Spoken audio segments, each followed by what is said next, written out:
Does accessible tourism hold a high growth potential globally? Here to help us answer this question is our next speaker, who is a professor in the University of Vigo, Spain. Please help me welcome Ms. Trinidad Dominguez Vila. Good morning. Firstly, I want to thank to the Accessible Travel and Tourism International Summit to invite me to stay here and share time together again.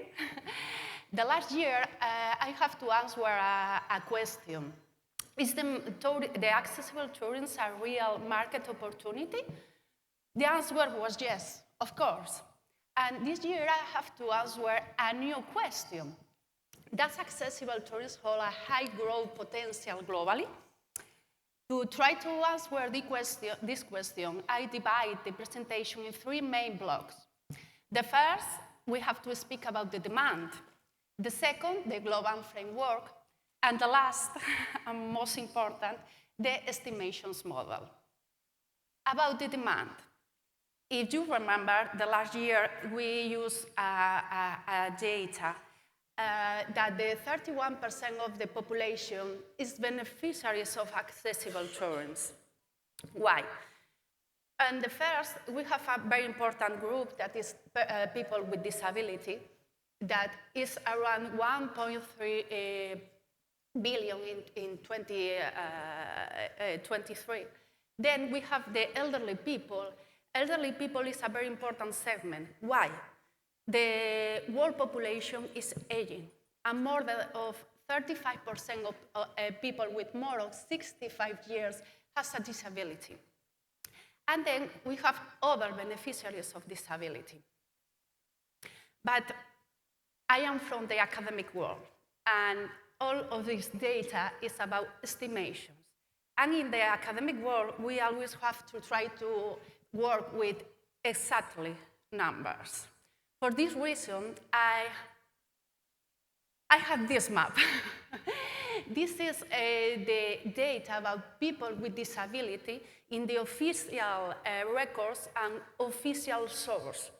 I know that there are more people with disability of this data, but this is the official. But this data have two main problems. First, the meaning of disability is different in each continent, maybe in each country. In Africa, for instance, work with handicapped or tetraplegic. In Europe, you work with disability. This meaning has a very strong relationship with the types of disability and at the same time with the levels of disability. For this reason, we have a different view about the data of disability in the world. And the second main problem is the source. The official records is very difficult. There are countries or continents with a real effort to improve the registration, but in other continents or countries are very different. For this reason, yes? Okay.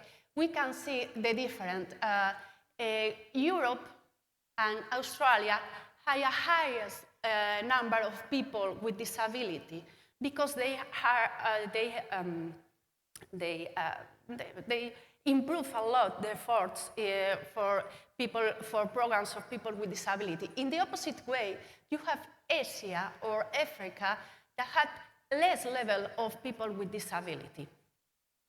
If we calculate the average of all its data, we can say that the number of people with disability in official records in the world is 9.13%. That is very different from the World Health Organization that work with the 16% of people with disability. As a sample of this, if you use a geographic area that middle of East, we can see the difference. For instance, Egypt is around 30% of people with disability. In Qatar, 1%, but a clear example of the problem of the data, of the official source, is this. It's a clear sample. The Arab Emirates, you can have a difference between 0.2% to 11% of people with disability, depends on the source that you use. With this, we have tried to summarize about the demand. It's a very important segment, and if we work with the beneficiaries of accessibility, it's a very representative segment for the industry. About the second, the global framework. The first, we have to speak about the 2030 agenda. But I think that the next speaker going to speak about this. For this reason, I only want to emphasize one idea. It's very important the relation of the accessibility with the inclusive and sustainable tourism as a key element. And on the other hand, we have to highlight again the a strong relationship of accessibility and smart destinations.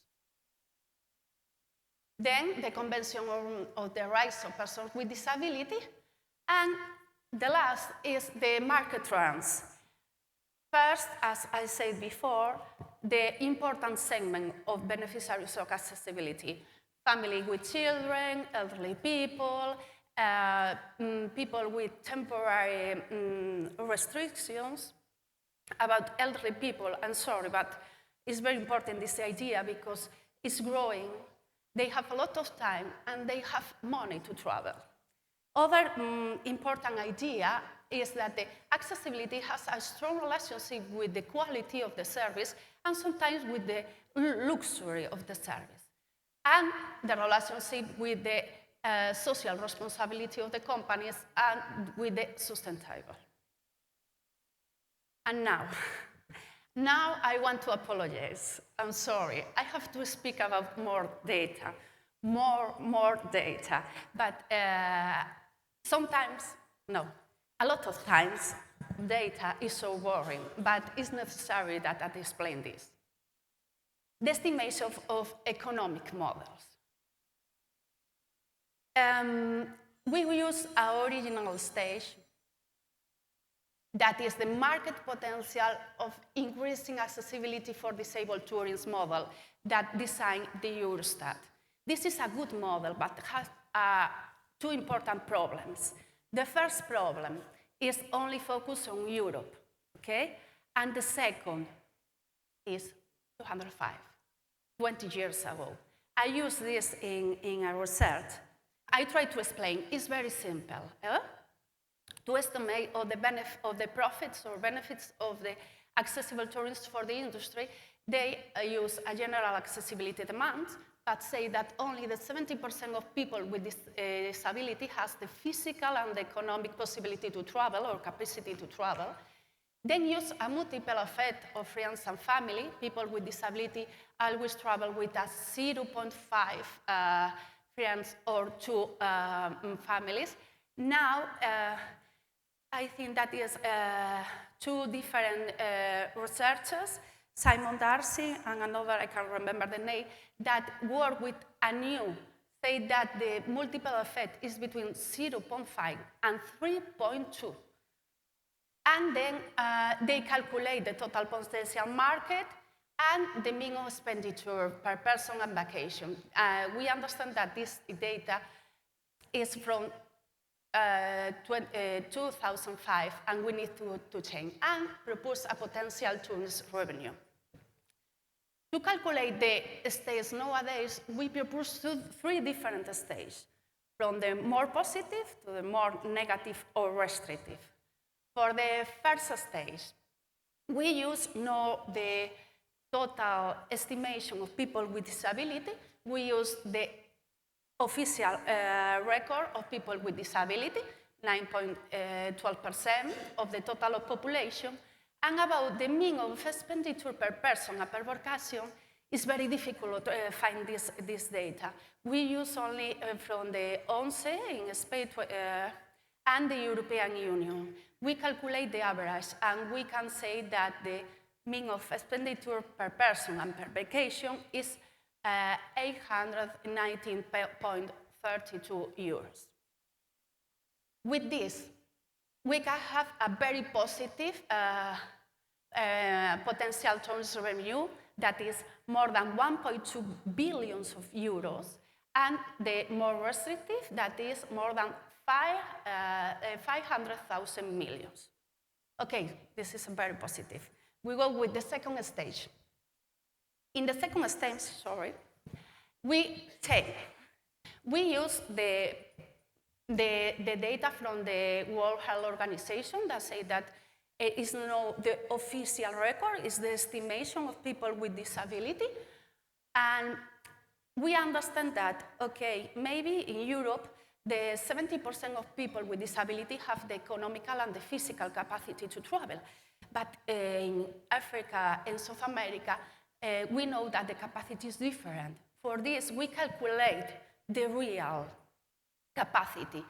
To calculate this, you use the data before the COVID in 2019, and in this year was the total international tourism of a total of population in this year, and we can say that 18.21% of the population, of the world population, traveled in 2019. To this percentage, we apply the 70% of people with disability that have the capacity to travel, and we have a new percentage. That is 12.70% of people with disability that has a capacity, physical and economic, to travel. With this, we have also a potential tourism revenue. The positive is more than 400,000 million, and the more restrictive, 200,000 millions. And now we go to the last stage. It's the more restrictive, and is the data that we use in the academic world. And we have two different. We use only the official registration, official records of people with disability, and the restrictive physical and economic capacity to travel.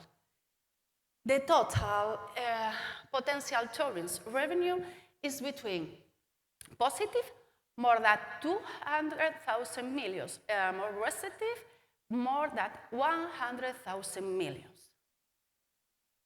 To summarize all these numbers, and we can see that the positive state say that more than 1.2 billion of euros of the revenue of accessible tourism for the industry, and the negative, that more restrictive, is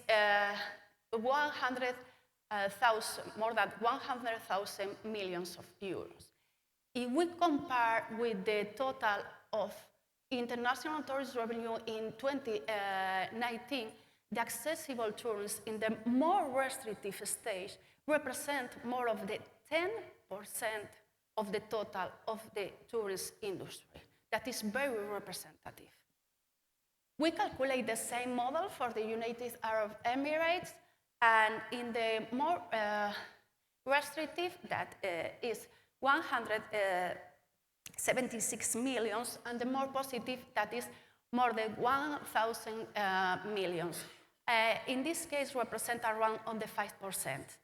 All this data is necessary, in fact, say that it's only about international tourism data, no use the national tourism information. Okay, we finished with the data. I'm sorry, but it's very important to explain this. Why? I was working and researching about accessible tourism and senior tourism too for the last 20 years of my life. Okay, I am from the academic world, but I work a lot with the tourism industry, and I learned something very easy and very clear. If you want to change the industry, you need to give a reason, arguments. And the best argument that you can give to the companies are the data, mainly the economic data. For this reason, it's very important to emphasize all this boring data. I'm sorry, but it's very necessary. Because with these arguments, maybe we can start to change the world, and maybe we can get an accessible world. Thank you very much for your attention.